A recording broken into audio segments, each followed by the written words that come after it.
Hi guys, and welcome back to Cash Bright, your guide to investing in an ever-increasingly uncertain financial world.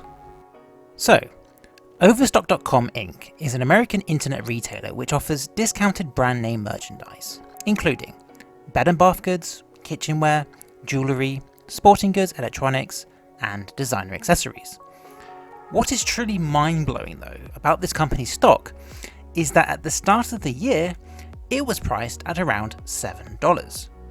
But by the middle of August 2020, the stock hit $118 a share.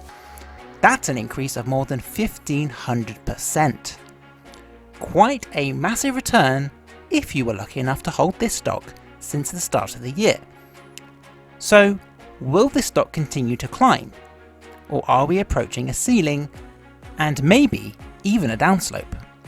In other words, should you be getting in on this action? Or should you instead be dodging this stock altogether, avoiding the hype and ignoring the pangs of FOMO? Well, like all other companies, the business took a hit in March as the global economy slowed down and Overstock stock price fell to a low of around $2.65. The company has done rather well since this point though, and investors were starting to notice. In the company's second quarter financial results, it was announced that it had increased net revenue by 109% to $783 million.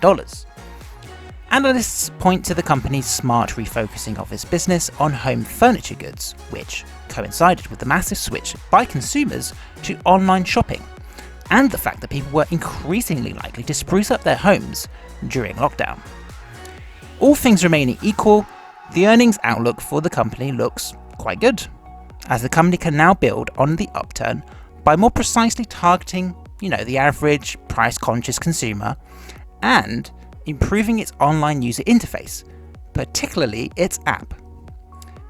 Bullish market commentators believe that the stock is still undervalued, and some others even believe the stock has the potential to rise to around $140.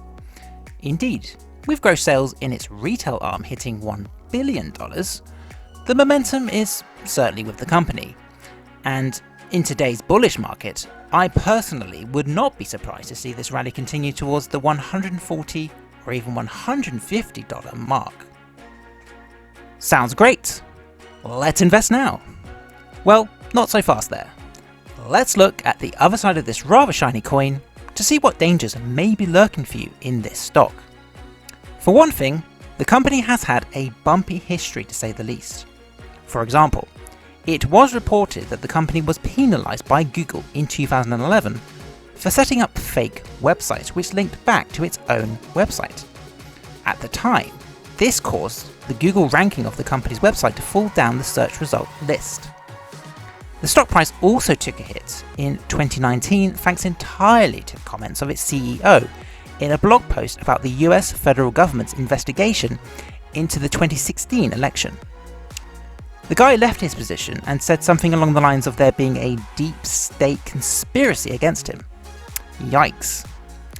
Then there's the fact that at present, the stock has a loss-making earnings per share of negative $1.03 for the trailing 12 months, and a rather high 5-year beta score of 4.43, indicating that this stock has been, and may well continue to be, quite a bit more volatile than the rest of the market.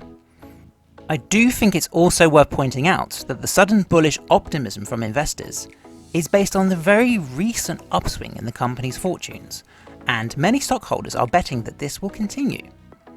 Well, in my view, lockdown and the opportunity it created for Overstock was entirely unprecedented.